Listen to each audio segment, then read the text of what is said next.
Good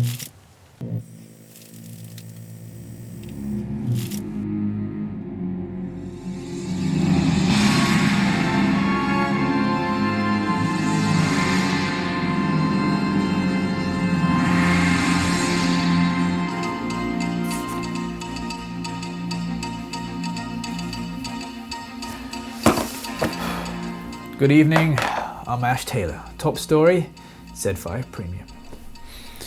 Recently it broke out into the wild that there is a smartphone with a display like no other. Yes, ladies and gentlemen, we have that smartphone in the studio. Pretty much every front of the phone is just like the standard Z5 minus a few key differences. Firstly, the back. I don't understand why the Premium is more akin to the Z3 Plus rather than the Z5. I thought they made a step forward with the frosted back, but I guess not. Secondly, the phone is thicker. It measures in at 7.8mm compared to the 7.3 of the Z5. Sure, it may not sound like a lot, but given the omnibalance design that Sony likes to take, it makes it feel appreciably thicker. For comparison, the curved design on the Nexus 6 helps immensely in giving a feeling that is different from the actuality. Of course, this thickness is down to the larger battery, which is rated at 3,430 mAh compared to the 2,900 of the standard Z5. On that note, it didn't really last me a typical day of usage, or my usage anyways, with roughly 4 hours of screen on time. In actuality, this is the one area which the phone could improve perfectly. All of us at the studio have spent some time with it and we all think it has a great design that shows attention to detail. Oh, and here's the kicker. Some have complained about the placement of the volume rocker, but we like it. With left-handed use, it lines up nicely, and in the right hand, it's out of the way of accidental presses. Overall, though, we don't think the design compares to the standard Z5. Well, there you go. So, you want a camera that does it all? Well, look no further than the latest Sony Xperia Z5 Premium. Want proof? Well, listen to this. The phone is capable of producing some incredible images. I mean, it probably won't blow you over, but it's in the small details. Images have more depth to them, colors are more accurate on the whole, there's better low light capabilities, and it's just better than the average phone. The software, on the other hand, needs to be improved big time. They recently overhauled the UI, and overall, it's the same thing but in a different place. Big thing, give me more manual controls. Anyways, it's cold, I'm going. The standard Z5 5.2 inches was just too small for my personal taste. The Premium now comes with a 5.5-inch IPS LCD display, which is much more my size.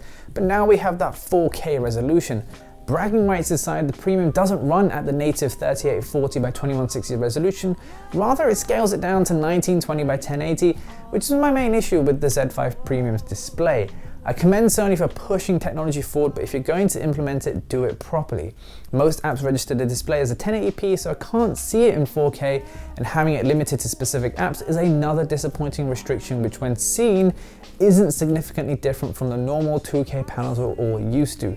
Overall, it is understandable due to the technical limitations of Android, apps, and battery life. And when it works, how does it look?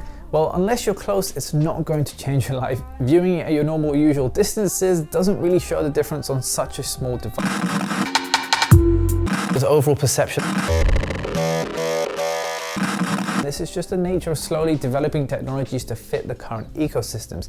A lot of people will say this is pointless and how we don't need 4K on a smartphone screen, but I disagree. Why?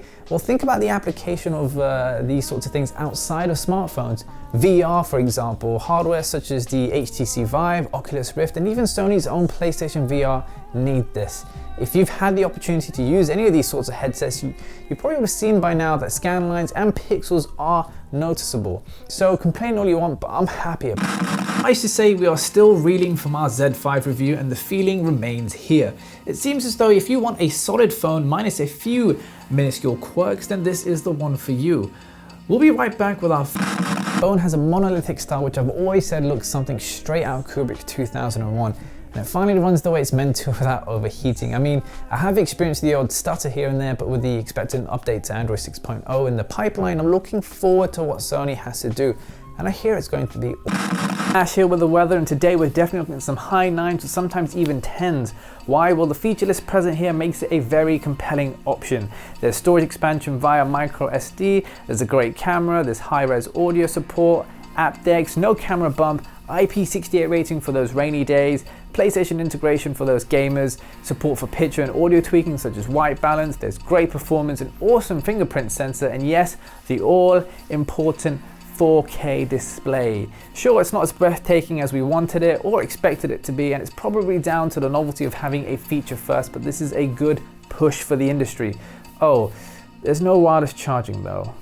Back to you, Ash. Thanks for the weather, Ash. This has been Ash Taylor with Ash Taylor News. Take it easy now. We'll see you soon. Take it easy and I'll see you soon? Who says that?